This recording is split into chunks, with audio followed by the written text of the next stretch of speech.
আসসালামু আলাইকুম, সবাই কেমন আছেন? আরেকটা রেসিপি নিয়ে চলে আসলাম।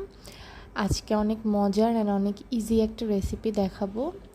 সো যারা খুব ডাল খেতে পছন্দ করেন, আশা করি তাদের এই রেসিপিটি ভালো লাগবে।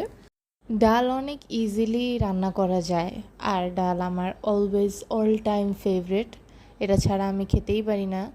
সো এটাকে যদি একটু ভিন্নভাবে আরও টেস্টি করে রান্না করা যায় তাহলে তার কথাই নেই। সো এখানে আমি 2 রকমের ডাল নিয়েছি, খেসারির ডাল আর মুসুরির ডাল। মানে হচ্ছে পেঁয়াজুর ডাল যেটা, সেটা আর মুসুরির ডাল। আর এখানে পানির সাথে একবারে আমি পেঁয়াজকে একটু বড় বড় করে কেটে, সাথে টমেটো, তারপরে কাঁচামরিচ, হলুদ গুঁড়ো আর লবণ দিয়ে এটাকে সিদ্ধ হতে দিয়ে দিব সব কিছু একসাথে। সো মোটামুটি ডাল সিদ্ধ হয়ে গিয়েছে। এখন হচ্ছে ডালের পার্টটুকু অলমোস্ট ডান। টুইস্টটা পরে দেখাচ্ছি। সাথে একটু গরম মশলা দিয়ে দিচ্ছি, এটাতে ফ্লেভারটা খুব ভালো আসে। আর হচ্ছে একটু জিরা গুঁড়া, তারপরে হচ্ছে ধনিয়া পাতা দিয়ে গার্নিশ করে দিলাম। অ্যাকচুয়ালি গার্নিশ করি নাই, এটা জাস্ট ফার্স্ট স্টেপ ডান। এখন হচ্ছে সেকেন্ড স্টেপটা। ডালের উপর বাগার যেভাবে দেওয়া হয় ওইটাই রেডি করছি, বাট এখানে বাগারটাও একটু ডিফারেন্ট হবে।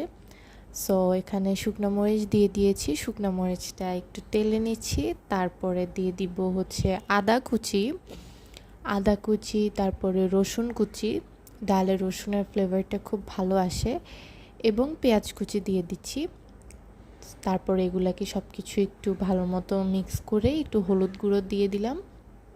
সো এটা হচ্ছে বেসিক যে বাগারটা আর কি দেয় ওটা। এখন সাথে আমি দিয়ে দিব ডিম সিদ্ধ করে রেখেছি। ডিমগুলোকে ছোট ছোট এরকম সার্কেলে কেটে নিয়েছি, একদম ছোট ছোট পিস।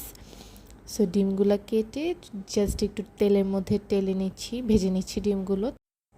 আর যেহেতু ঝাল পছন্দ, সো আমি একটু মরিচের গুঁড়ো দিয়ে দিচ্ছি ডিমের সাথে।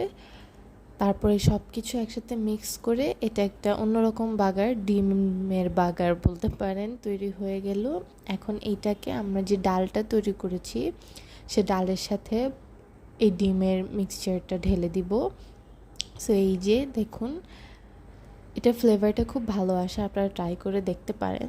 আজকের এই ইজি সিম্পল ডাল রেসিপিটি আপনাদের ভালো লাগলে পেজে লাইক, কমেন্ট, শেয়ার করবেন, ইউটিউব চ্যানেল সাবস্ক্রাইব করবেন। অ্যান্ড ইয়েস, বাসায় আপনারা ট্রাই করে দেখতে পারেন কেমন লেগেছে। আজকের জন্য এতটুকুই। ভালো থাকবেন, সুস্থ থাকবেন। আল্লাহ হাফেজ।